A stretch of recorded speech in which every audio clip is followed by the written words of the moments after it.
You're listening to Comic Reflections, episode 99. I'm your host, Nicholas Prom. And I'm Jeff Barnhart, the wacky scientist who expostulates on various scientific phenomena.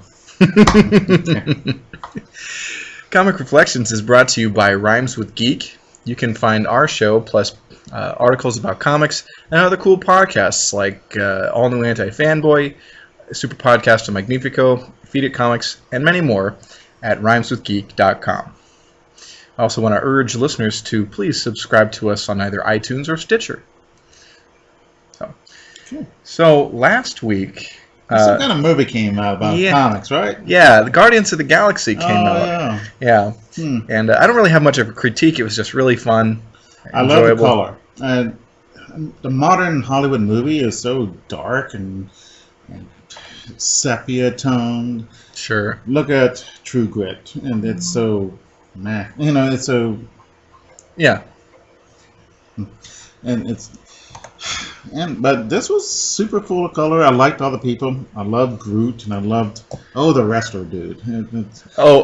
Drax. Yeah. Dave Bautista. Mm-hmm. Yeah. I liked them to the best. Didn't like the female lead as much. Although Gamora? Yeah. I can't remember these names. That's what I'm here for. Excellent. I liked her rival better. Nebula. And that's Karen Gillan from Doctor Who. Wow. Yeah. Yeah, I was more interested in what she was doing than... but oh well. But I was very disappointed, and I waited through through the dang credits, which are the longest things in the world, and What do I get? Howard the effing Duck. I was happy because I, unlike you, like Howard the Duck. Well, some of us have taste, some of us do not. And it's really unfortunate that you don't. Uh-huh. But very nice. And even Val Mayerik, co-creator of Howard the Duck with Steve Gerber, didn't even know that was coming. He was sat in the theater. I just read an article. And he was totally surprised. Like, hey, Howard! You know? Okay. So, wouldn't that be cool? Yeah, it would. You know, because then they said, right after Howard the Duck created by Steve Gerber and Val Mayerik. So, fun. Yeah. I wonder if he got any money for it. Probably not. Well, if he signed away, there's stuff. But one thing, as far as creators connected to this movie that I want to bring up, it's very important. Bill Mantlo, co-creator of Rocket Raccoon, okay? If you recall, he had a traumatic brain injury in 1992, and he's needs 24-hour care. Marvel set up a private screening for him, and he had a wonderful time. He really thought it was great. But I want to urge listeners to, if you're so inclined, please find the Bill Mantlo Project on Facebook, and you can contact Bill's brother and guardian, Mike Mantlo, and find out how to donate to his ongoing care, which, Marvel helps, and, but the donations from the fan community is really what, helps absorb a lot of those costs. It's very expensive. I'm sorry, sir, but I am glad that Marvel did something for him. Yeah. Which, like the Lone Rangers, I think is the first one with... Clayton Moore? No, Pillsbury. Okay. That's the huge... bomb, but they did not allow Clayton Moore to wear his mask, and because that's how Clayton Moore made money. Making public appearances. Okay. They went through the courts and ordered them not to wear the mask anymore, so he had to wear these Ray-Bans. And what a awful move! And wasn't that a movie from the 80s or the 70s? Yeah. Okay. And is really bad. And the actor. Quentin Pillsbury is some weird name like that. He just was awful, and so but I think that being an adult about it and being nice to the other, the people who were connected to it, and in this case, designed it or invented it, is cool. And I wish more people would do that. But Hollywood can be vicious. Right. I'm glad to see this. I'm a little bit surprised. Yeah. Now, on a previous episode, we talked about this kind of sort of at length, and I think I was spreading some misinformation. Okay, it's not Marvel did not snub Bill Mantlo in any way. Marvel has always helped Bill Mantlo, and according to his brother, have always been fair and helped in some way the family, because Bill Mantlo was a huge part of the Marvel Comics legacy, especially from the 1970s and 80s. Okay, that makes me feel better about Marvel. Yeah. So yeah. Oh, cool. So yay! Let's talk about our comic books that we read this week. All right. So it's going to be this episode and next. It's going to be all Gold Key comics of the Silver and Bronze Age. This is episode 99, and next one will be episode 100. That's right. Yes. I wasn't here for all of them, but I did. I think about 3/4 of them, right? That is correct. So, and hopefully we'll go on and on and on. Yeah. So, yes, our first book today is Dr. Solar, Man of the Atom, number 10. And the lead story is called The Sun Giant, written by Dick Wood, with art by Frank Boll. I thought there was going to be a sun giant. I thought that's what was causing all the trouble. But right. We start off with a scene of utter destruction, buildings falling into the sea, people running, and there's 3 people in there. They're terrified, but the woman looks like she's concerned that she left the iron on in her house. The expression is not quite there. Oh, and even the polar bears are getting scared. Yeah. No, they're scared. Bad things are happening. Right. So we got a huge earthquake, 9.5. That is massive. Yeah, I guess because they go up exponentially. Right. 9 is not twice as, or it's not just a little bit worse. It's about twice or 5 times worse than 8. Sure. Or something like that. All right. The Navy and the Air Force are into it. Well drawn planes. It's obviously a F-106 fighter, and we got the Navy looking at it, and it's kind of cool. They're looking at these icebergs, and one of the guys is blowing air through his hands. That's kind of cool. Yeah, they're not fantastic. I think they're pretty well drawn. It's you know how DC is kind of wooden at times. Sure. And this is they're more wooden, but it's not bad. It's interesting. Yeah, no, I think there's a lot to enjoy from Gold Key Comics. Hence us doing a couple episodes just about Gold Key. So anyway, our if you've ever followed or read this series before, we've got our heroes in Atom Valley. There's Dr. Solar, who is secretly the Man of the Atom, which I love that's his superhero name. It's not Atom Man, it's the Man of the Atom. Yeah. But and then there's Assistant Gale, who's this beautiful girl, and I guess he's got a romantic link with her. Yes. And then the older gentleman. Clarkson. Yeah, Dr. Clarkson. And so Gale and Dr. Clarkson are the only people that know Dr. Solar is the Man of the Atom. And he can basically do anything. He's got his atomic powers. Which is, I mean, Dr. Solar could be his name, his superhero name. Right. You know.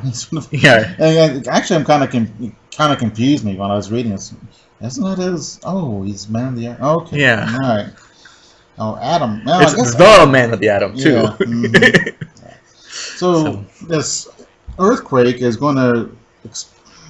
What is it going to? It's splinter the polar cap like a pick in a cake of ice. Yeah. So all this ice is going to be drifting and destroying everything, and this is really bad. There'll be continents of ice on the move. First, it will strike the Arctic Circle Islands, Prince Patrick, Sverdrup. Man. And, here are 2 more ladies looking that, I left the iron on. So, they are not terrified. They're just, right. I'm concerned. Yeah. Great scenes of destruction. It's pretty cool. And Dr. Solar doesn't mind his 2 pals knowing that he's Man of the Atom. Yeah. Okay, so... Alright, so he goes and talks to the military people. Yeah. Have a conference, which is kind of cool. Yeah. I like this. Is that here's a problem. Let's talk through it, and it's rather interesting. Yeah. So, well, it can't be this, it can't be that, or could it be this? And it's interesting because the Man of the Atom. See, I did it too. Mm-hmm. The Man of the Atom. He's the only superhero in this world. Yeah. And so they consult him like Superman. You know, Mm-hmm. like, hey, can you help out in this terrible crisis? And so he's going to see what he can do. Right. And they're talking with scientists and military people, and it's cool. Mm-hmm. I like that they throw out ideas, and I can't do that. You can't blow up 100 nuclear bombs. It'll be pollution would be too bad. Yeah. And we can't melt it because they'll raise the ocean, and if we can't turn into steam as it. Oh, this is my favorite. If you turn into steam, it'll turn out to be like Brazilian rainforest, and we'll have these weird, grotesque animals would abound. Yeah, I thought that was weird. But basically, they're playing up melting the polar ice caps. This is a big problem. Mm-hmm. So yeah. So what is Solar comes up with some plan to? Oh yeah, this is okay. He goes to the sun. Yeah. And gets super solar power. He absorbs a bunch of the solar radiation because he absorbs radiation, Mm-hmm. and then he comes back to the Earth. But he's a giant. Right. And That's our sun giant. yeah, no. Were you surprised?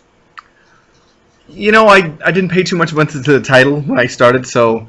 But usually titles are Right. big dinosaur who attacks or something. Right. And and there's no surprises. Yeah. This time it was a surprise, and Yeah. I like that. Yeah. I like being surprised in art. Yeah. I really Not like. badly. They'll spend a lot of time in these issues, pages of Solar flying to the sun, and Mhm. flying back to Earth, and using his powers, and it's really cool. Yeah. Okay. So what he goes, he melts deep in the frozen strata, and then he uses liquid hydrogen, which is the coldest elements known, and he freezes it up so it keeps all the ice in place. Cool. So, and that's kind of cool. Not bad. It Yeah. was, So he needed to charge up with a bunch of radiation so that he could, refreeze the polar ice caps, basically. yeah. Now he's 10 stories tall. Yeah, he goes back to Atom Valley like, oh great, I'm 10 stories tall. What am I gonna do? So they have to set up a bunch of exercises for him to Okay. expel all the power. Before that, we had the letters, and I love this letter here. Okay. I enjoy Dr. Solar very much. Why does he wear tinted glasses? I am most anxious to know. Robbie Ross, RR2, Penticton, BC. Well, I love that. Yeah. Oh man, I wonder. He wears tinted glasses. Actually, I wonder that too. I forgot that he wears tinted glasses to protect people from around him from deadly radiation being emitted from his eyes. Wow. All right. Professor Harbinger. Oh yes, we have now. This series has like this interstitial, there'll be an interlude of science or pseudoscience lesson before we get the conclusion of our Dr. Solar story. So Professor Harbinger is the host of these, and his story is called Mystery Signal from Space. It's written by Dick Wood with art by Mel Crawford. Yeah. No relation to Wally Wood. No, I doubt it. Mm-hmm. All right. So we get mystery signals from space, and Harbinger goes into it. And what's really entertaining is that we're going to send out these Signals. pictures with sounds or something like that. And I'm going to send a picture of a car, and it looks like Jello, and and a book. And these aliens see this and says, "Oh, the cars are people." They misinterpret the signals, right. And this is all conjecture. It's speculative science fiction. Look at fiction. the book. This unappetizing thing is our basic food. So that's kind of cool. Then he says we could do the same thing, which is fairly a complex, deep thought. Sure. For a comic book. So and always he's looking at the TV and there's static. Oh my God! We're being attacked. But no, it's a cable guy or whatever. Yeah. Or the antenna guy this year. But yeah, it's because it's like 1966. No cable guy. I don't know. Or 65 even, but yeah. Cable television didn't come around until like the 70s, I don't think. It didn't come around to... I don't know. I wonder in New York City if they didn't have cable earlier. I don't know. All right. So, getting back to Dr. Solar, we get the conclusion of the Sun Giant. So okay. He's 10 stories tall. Yeah. Well, he solved the case of the monstrous super glacier and saved the world and junk. Yeah. Yeah, Dr. Solar, did he get his degree from an accredited solar academy? Well, it's his last name, I think. But that's funny. I don't know. I don't actually know what he's a doctor of. Ooh, yeah. Of like nuclear. I guess he's a nuclear physicist. I guess. Or a science. Well, yeah, because. Or he could be a geologist, or he could be a chemist. But you have to think. Remember, like all the monster movies from the 50s and 60s. There were like a lot of non-specific scientists solving these giant monster problems. Right. And not solving them. Yeah, but you know what I mean. So I think a lot that also applies to comic books. You know? Yeah, maybe it's a monsterologist or solarologist. I don't know what solar energy. What degree you have. I don't know. No. Huh. Oh well. Showing our ignorance. I didn't know this wasn't in the reading. Yeah, it was. Okay. Well, the polar cap is solved, but we got trouble in River City. The capital T. Sacre bleu. The world is fini. The Northern Lights come south to everywhere, and it messes up everybody's electrical appliances and causes wrecks and yeah, it's a problem, and they think Dr. Solar is to blame, or the man of the atom. Yeah, and we see young ladies concerned about their arms back at home. I mean, really, the men are really agitated, and women, So okay. So giant Dr. Solar, man of the atom, sets about how am I going to solve this problem? Yeah. So everyone's panicking. They're blaming him. So he goes to the UN. Yeah, and the UN is rainbow color because of all the northern lights. Right. All right. Earlier, there's this jerkwad military guy who didn't like the man of the atom. Colonel Brass or someone. Colonel Bass. And he sends in the Air Force against him. So Dr. Solar picks up the Queensboro Bridge and uses it as a shield. Even though he could like turn those missiles into like steam. Yeah, I wonder why he doesn't do that. Yeah, but I mean, I think it causes more trouble, or it might. Or it looks visually, it's striking to have him pick up a piece of a bridge. That's really what it is. Nice depiction of an Air Force plane, the F-101 Voodoo. Yeah. So it's really cool. You see him like standing in the water, and the flames flying around him. It's pretty sweet. So they figure out there's sunspots cause the electrical storm, but was it his fault anyway for going to the sun and causing the sunspots? Maybe, or maybe keep that under the wraps. Yeah, we don't know. So the colonel calls off the Air Force. Solar, the man of the atom. Good God, he fixes Queensbury Bridge, and we see these great newspaper. London Express, Miracle Man cleared. Hong Kong International, sunspots villain of world panic. And Parisian World, Monsieur Atom Innocent. Yes, so he's exonerated. Yay! But he's still a giant. Yeah. So, back at Atom Valley, and this continues into the next issue, which we have, which is great. Kind of cool. Yeah, I love that. Yeah. Isn't that a plus? Yes, it is. And it's weird because, Gold Key wouldn't tend to do a lot of continued stories. You might get a two-parter. As in this case. And how fortunate we are to have both. Indeed. So yes, Dr. Solar, Man of the Atom, number 11. The lead story is The Day Solar Died. Written by Dick Wood. Art again by Frank Boll.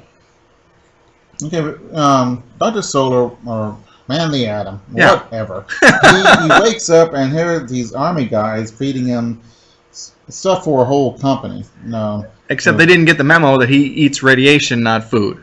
Yeah, but can he eat food? Because that's going to be weird. Hey, that Dr. Soda guy never eats any food. I don't know. They don't really play up the angle of his secret identity very much. Mm-hmm. That's kind of the cool thing about Superman. Is trying, that's his real problem, is keeping his identity hidden. Yeah. And it's kind of fun. Yeah. Because nothing really can kill him, but right. It would be a bummer if people found out he was Superman. Right. There's not a whole lot that can really cause problems for the Man of the Atom either, but there are just situations that require him using his powers creatively, like Superman. Yeah. So all right. So Dr. Clarkson figures out, hey, let's do some exercises, but Clarkson thinks he's going to die anyway. He's kind of depressed. Kind of depressing to read this because he doesn't think it's going to work. But yeah. Meanwhile, in the shadows, the Man of the Atom's arch enemy, Neuro, is plotting against him. You never see Neuro's face, which is cool. I like that. He smokes a cigar. He kind of looks like Blofeld? No, the Spider-Man. Oh, the Kingpin. Kingpin, yeah. Yeah, he's kind of like a poor man's Lex Luthor or Kingpin. But he's got ambitions for world conquest and stuff. But the Man of the Atom is the only thing, according to him, that could stand his way. And he has a minion called Uzbek, which is a name of an Asian people. Sure. So that's like naming a guy Argentinian or something. It's kind of weird. So anyway, the U.S. government, they're going to transport the Man of the Atom to some place where he can expel his power. But so they put him on this. They create this big thing on a ship to hold him, and he could fly to where he wanted to go. He could be there in a split second. That. He has all this he does. Atomic power. Yeah. And he gets up. Oh, gotta go, and he flies off. Yeah. I don't know. It's weird. Now, every once in a while, he does have a weakness. He gets weak and he has to take a radiation pill from his belt or whatever. But other than that, there aren't a whole lot of limits to what the Man of the Atom can do. Yeah. The limit is the imagination. Yeah. So he's helping people out in England and France, giving them energy. Yeah, because there's a blackout. And his body's shrinking. Yeah. So he's going around doing these good deeds to expel this energy. Then he starts feeling really good. Yeah. And now that worries Dr. Clarkson. He thinks it's a euphoria that's based on he's going to die or something weird. Doesn't quite make sense, but... Yeah, I never heard of that phenomenon. Yeah. Yay, I'm going to die. Not like a conscious knowledge, but he thinks it's... I don't know. Yeah, he saw these like people... a car runs great right before it dies on you, that kind of thing. Oh, maybe. Yeah, but that's... Yeah, but I don't know. Alright, we got an avalanche, and I forgot where this is at. Actually, they really don't say. So he goes, he creates a tunnel so the people can escape. And here we have another woman who's slightly unconcerned they're going to die. Right. It's really weird. Yeah, so the Man of the Atom, he's flying around the world and solving problems, and he's shrinking a little bit every time. Then he goes to Egypt, and he's pretty much almost normal size. He's going to make a desert irrigation project, and he diagrammed a desert irrigation plan on the pyramid, which is kind of yikes. Well, it's kind of cool. It's kind of cool, but it's graffiti. Well, yeah. Although, so he starts doing that. He creates the irrigation, and then when he surfaces, he's back to his normal size, but he forgets who he is. He's got some amnesia. Yeah. That never happens. Yeah, right. Who am I? It's a fakir from Cairo, wandering the desert. Yeah. Neuro, is that his name? Yeah. Yeah. He sends some Tiger tanks, and they turn out to be AMX-13 French light tanks. Which I was kind of disappointed. But, well drawn, though. All the war stuff is well drawn, and the ships look good. And nothing looks bad. That's good. Oh. So, we have we're going to take a little break and talk about, or have a little interlude with Professor Harbinger. The story is The Shimmering Earth, written by Dick Wood, and art again by Mel Crawford. Yeah, the Earth is moving, and Holland has sunk 10 inches in the last century. And wow, did you know that Washington and London flow back and forth toward and away from each other for distances up to 60 feet? I did not know that. I didn't either. But, you know. And the continent under us rises and falls nearly 2 feet every day. That's kind of creepy. Yeah. Oh. So Harbinger he's conjecturous, like, man, can you imagine if this happened, like, really quickly? It would cause all the kinds of destruction everywhere. Right. And then his laboratory starts moving, and his beautiful assistant comes in and says, hey, I told you they're going to do some construction around here. And then, so Harbinger is happy that he was wrong about panicking. Right. So the conclusion of the day Solar died. Yeah, okay. So they figure out, hey, well, the bad guys do, Uzbek and his minions, and figure out that, hey, he's not he doesn't know he's Dr. Solar. So, hey, and he tells Dr. Solar, and he has a walkie-talkie. So, he's talking to Neuro. Neuro can talk to Dr. Solar, or Man of the Atom. Yeah. And so Zura tells him his name is Mota, which is Atom backwards. And interesting, though, all the letters, each letter individually looks the same forward and backward. And Mota can stand as an acronym for Man of the Atom. I'll be dang. Yeah. That is pretty cool. Yeah, so anyway, Uzbek is telling the Man of the Atom to do all these bad things because of whatever. Yeah. Oh, he melts a tank, which looks cool. Yeah. Who wouldn't want to do that? And there's this British fleet. He tells him to go and fuse them together with his solar energy and steal it. Steal it.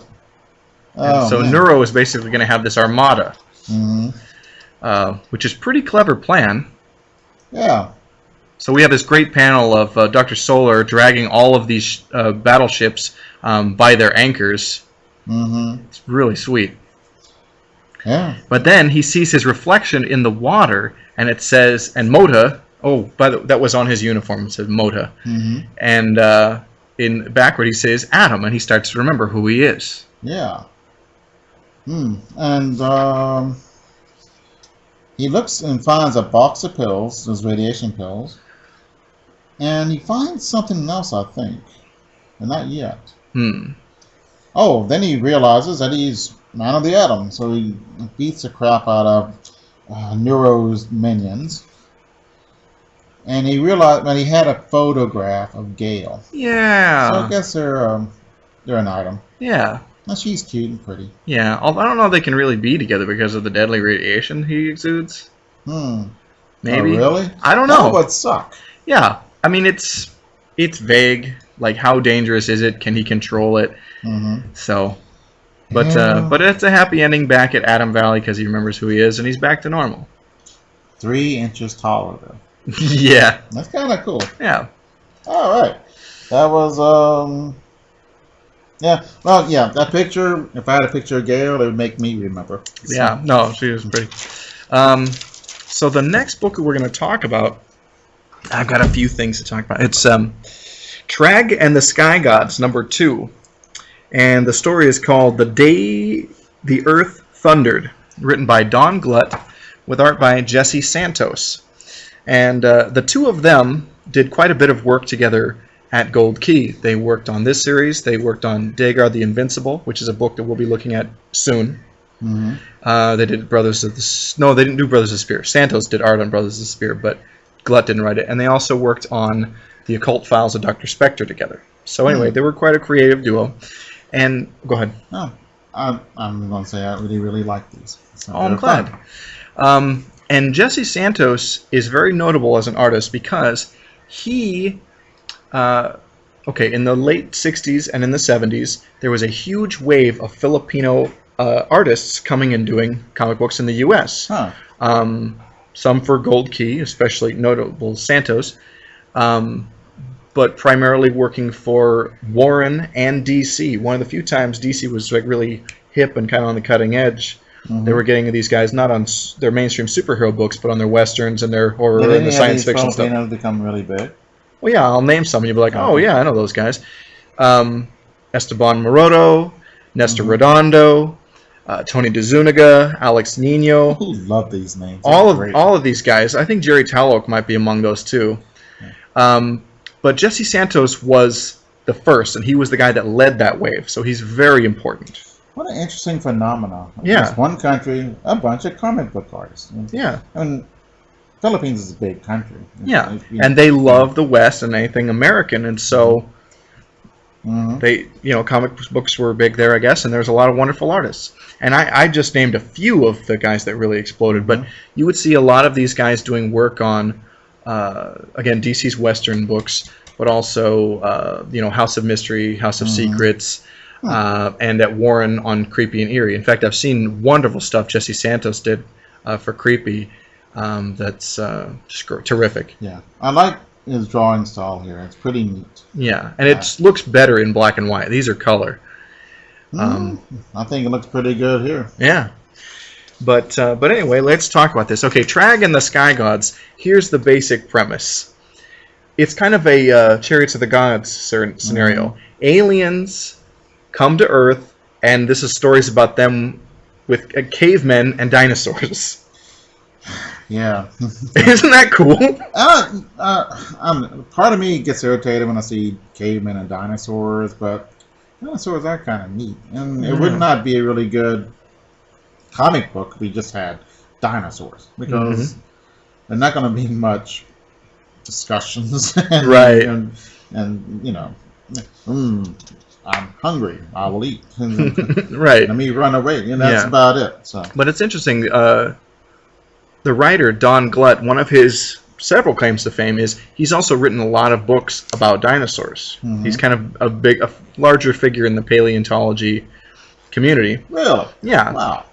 He's a notable guy in that field, as well as writing comics. And if you ever read Famous Monsters of Filmland, chances are you saw photos from many of his fan films that he made in the 1960s. Can't say I have, but that's really cool. Yeah, and so yeah. Okay, we have Tragg and the Sky Gods are the aliens. Tragg and his girlfriend, Lorne, mate, I guess.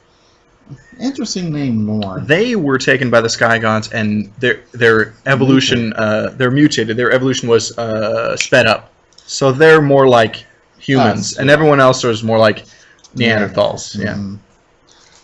Yeah, I guess so. Neanderthals would be it. Alright, so this has made them outcasts in the tribe. Of their tribe, yeah.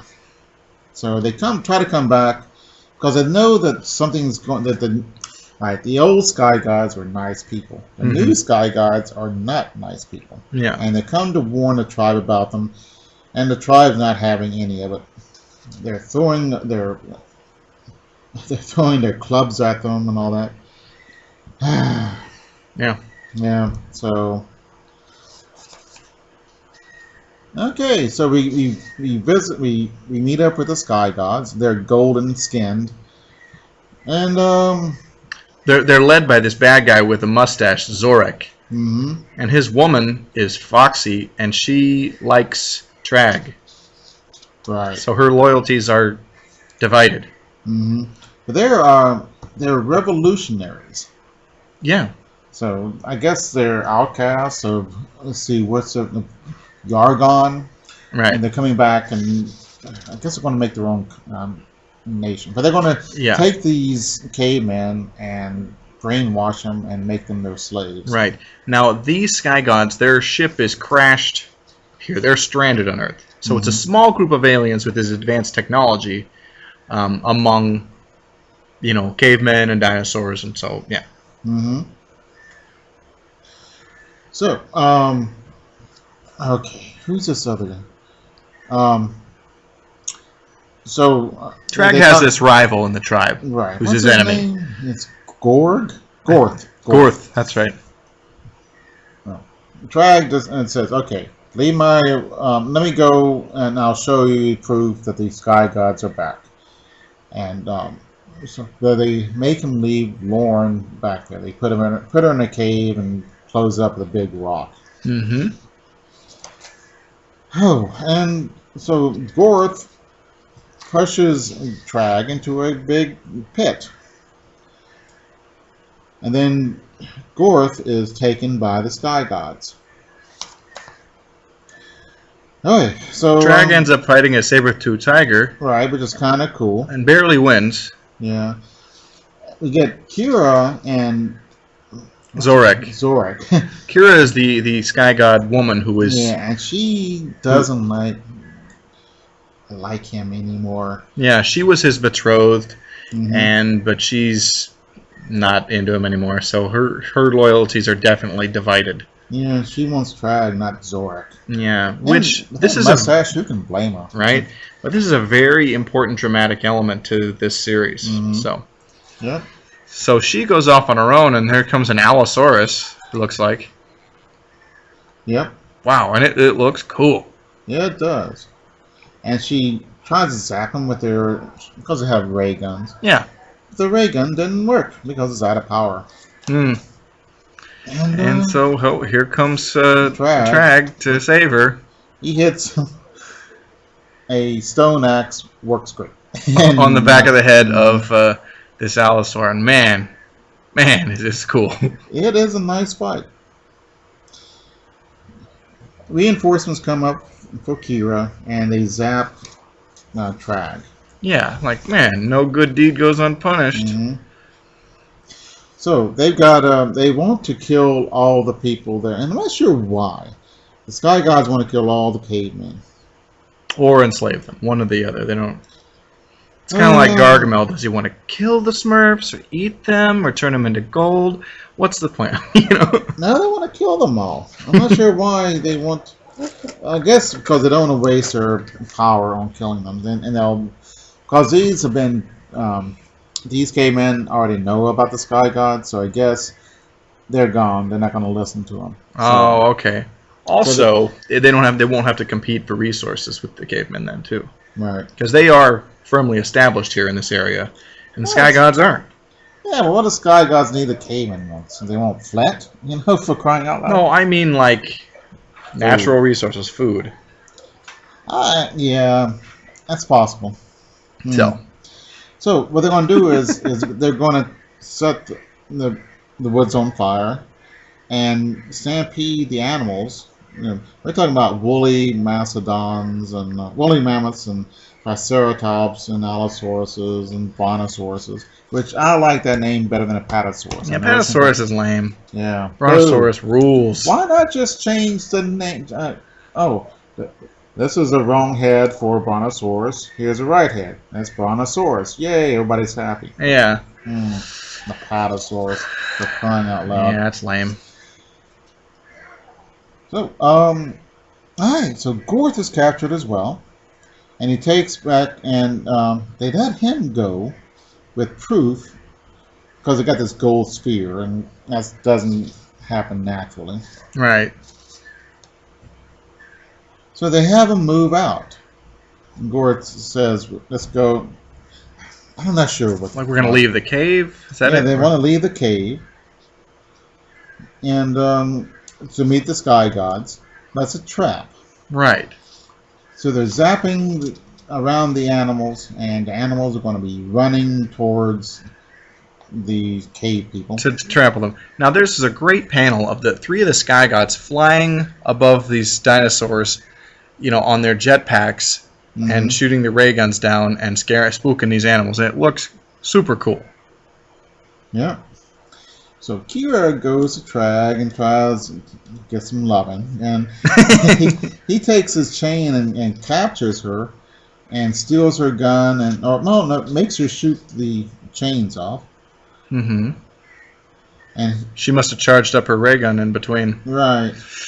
And so she runs off, and he jumps on her because on her jetpack. She flies off. She flies off the jetpack, and they're although that's a good way to get burned. That's the thing about jetpacks is the flames got to go somewhere. Right, and right here would be just burning his chest. But Yeah. Anyway, Oh, so there's the they stand. land right in the middle of the stampeding dinosaurs, Mm-hmm. and so he grabs her jetpack and leans up against a tree and puts it in reverse, Yeah. to She shoot. tells him to do that Right, because she doesn't know about the um, equal action right. principle. Yeah, and so it's basically shooting fire to send the dinosaurs in the other direction. Mm-hmm. So it saves them from getting stampeded. Yeah, and everybody's happy. Yeah, and then the cavemen all live, and But they tell them that they can't. They blame Tragg though. yeah, and so that he and what's the girl's name? Lauren. Lauren are exiles from the tribe. Yeah, bummer. Yeah. Hmm. So we've got another issue of Tragg to talk about. Right. And this is number 4, and the story is called Project Sabre Fang. It's written by Don Glut with art by Dan Spiegel. Now, Jesse Santos had only did the first 3 issues of the series before his other workload was too big because he was also doing Dagar the Invincible and the Occult Files of Dr. Spectre at the same time. Mm-hmm. And so they're like, this isn't going to work. It's just too much. So they got Dan Spiegel. It's very differently drawn. Kind of, I don't know.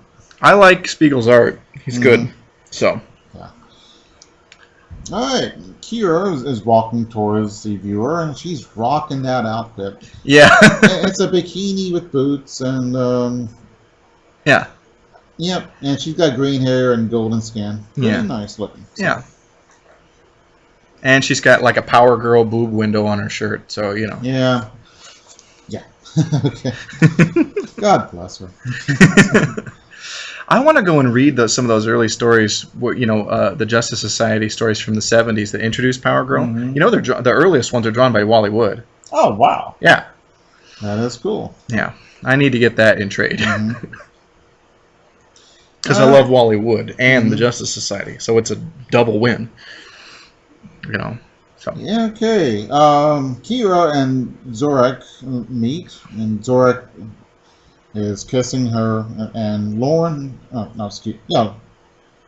Kira is looking away, thinking thoughts of Tragg. Right, and we see this guy's disgusting mustache again and again. Yeah. He's got a big old Fu Manchu mustache. Yeah, it's not even a good Fu Manchu. He looks like a catfish. He looks like... Yeah. Yep. So, okay, so Tragg and Lauren are trying to figure out how to get rid of the Sky Gods. And we got Twiggy Alert. Bugs Bunny and Elmer Fudd. Yeah. That is kind of interesting. Elmer's in love, and he buys a ring, and he loses it. So Bugs said, "Here, have some Hostess fruit pies. Mary Jane will love these."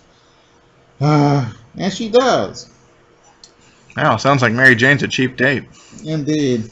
Well, she should. Everyone knows Hostess pies have real fruit filling and a tender crust.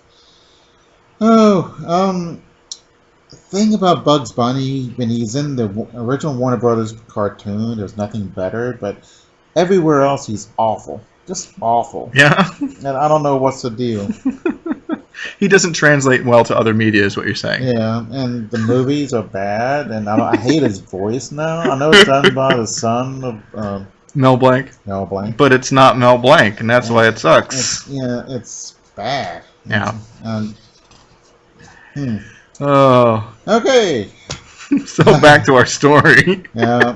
Oh, it's interesting. That's the first non-DC or Marvel one I've seen, I think. Yeah, and in you'll see Twinkie alerts in or Hostess fruit pie ads in Gold Key and Charlton comics as well. Mm-hmm. And sometimes there'll be those Marvel characters, but oftentimes there'll be cartoon characters, Hanna-Barbera, Warner Brothers, or Disney characters. I don't know. Actually, don't quote me on the Disney, but I've seen Hanna-Barbera and Warner characters. Right. So, anyway.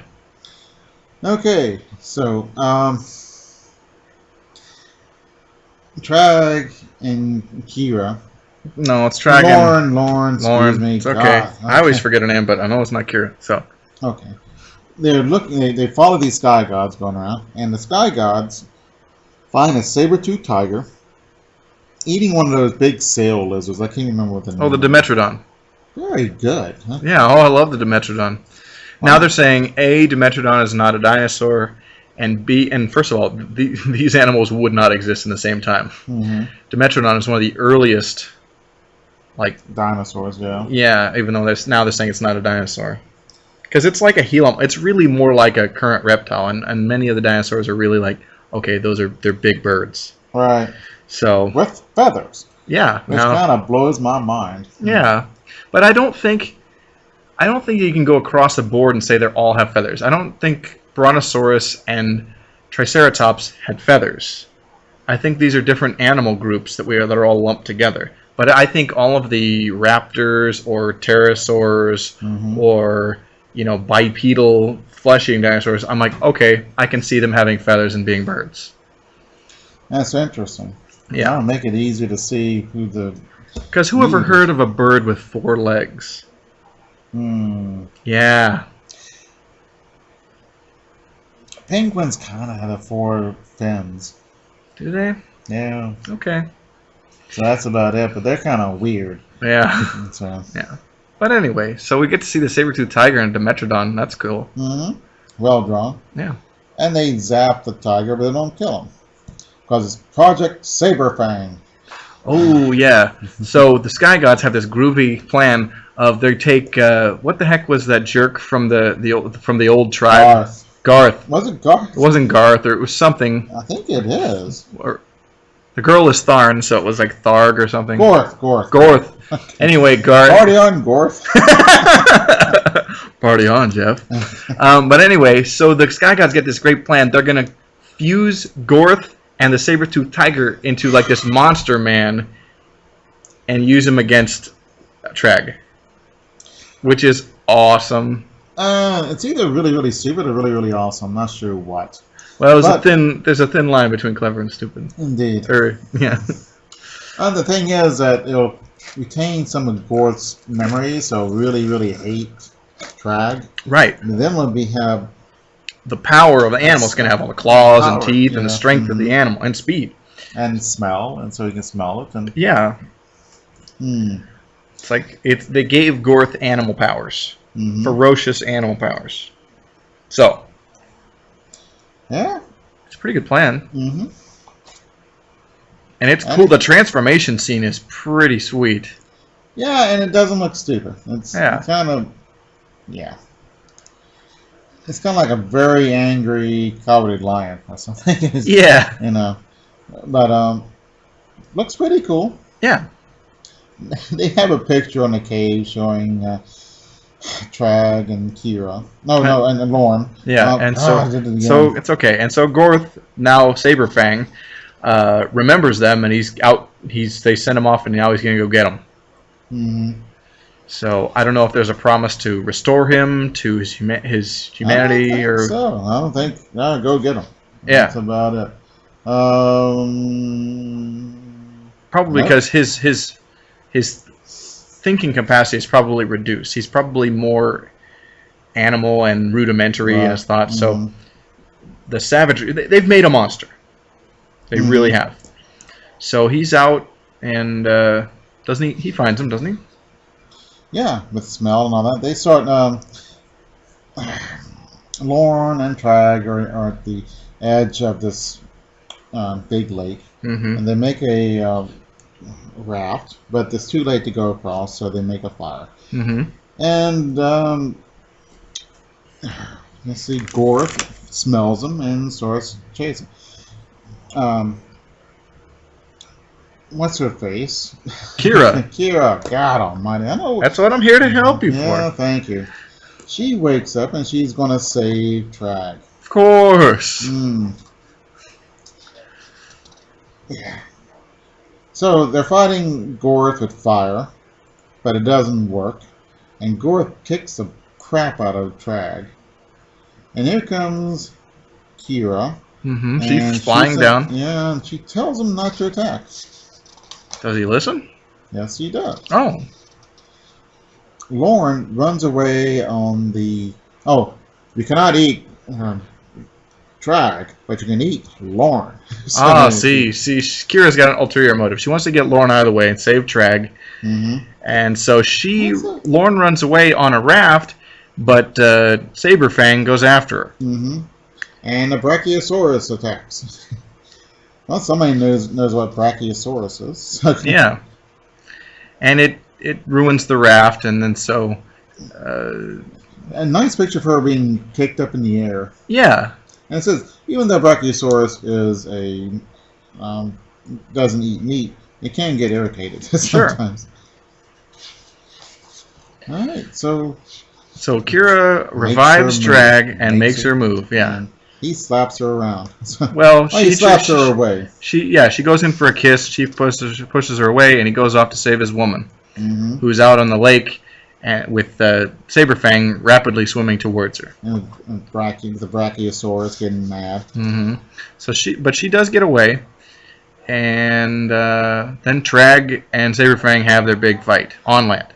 Yeah, next to a tar pit. Isn't that a tar pit? Yes, it is. Yes, it is. Yes. So they're fighting, and that's a problem. Lauren hits Sabre Fang with a big old rock, but it doesn't do anything. Tragg goes into the tar pits. Sabre Fang is sitting on top of a dead mastodon in the tar pit. It's kind of cool. Tragg gets his axe, and does he get him in time? Well, yes, he does. He bashes him, and the Sabre Fang goes into the tar and sinks. Okay. So, and then, but Tragg is helped out by his woman, who I can't ever remember her name. Lauren. And Kira is watching them. She brings out a gun, aims it, and then drops it. Yeah.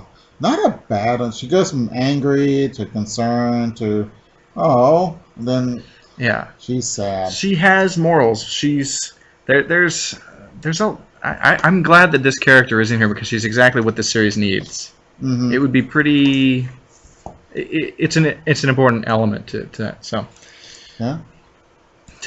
that's pretty cool. Yeah, and enjoyable. Caveman things are kind of odd. You've heard of Clan of the Cave Bear? Oh yeah. Gene All books. I don't like. There's one, the Mammoth Hunters, which has a lot. These Mammoth Hunters in there, and they're really interesting. And there's a kind of a soap opera thing. But, Isla, you love Jungle. Rannoch is not for you, Right. And it goes on, and it's fun. But when Isla is in the Valley of the Horses by herself talking, it kind of drags. Sure. Having more people makes it interesting. Sure. And caveman people are not as interesting as I don't know. Yeah. It's interesting. We've read several series that revolve around cave people. There was Korg. There's this. I swear we've done a couple others. Yeah. And a devil dinosaur was kind of. Yeah. Well, how would that look if they all had feathers on? Oh, it would be weird. But I swear there were a couple that were like caveman books that we've done, and there's actually several more that we'll talk about this year. I think we'll get everything. I think because we're going to talk about Tor, which is a Joe Kubert thing, and that's awesome. And Anthro, which is another DC comic caveman book. Yeah, that's a jokey one. It is a little jokey. I'm glad you're familiar with it. And I think there's one other one. I was looking through. Oh, Anthro for anthropology. But anyway, it's gotta be. What else could it be? Right. But anyway, there's more caveman stuff to come down the pike. Yeah. So. It's one thing. The Gene All books are interesting.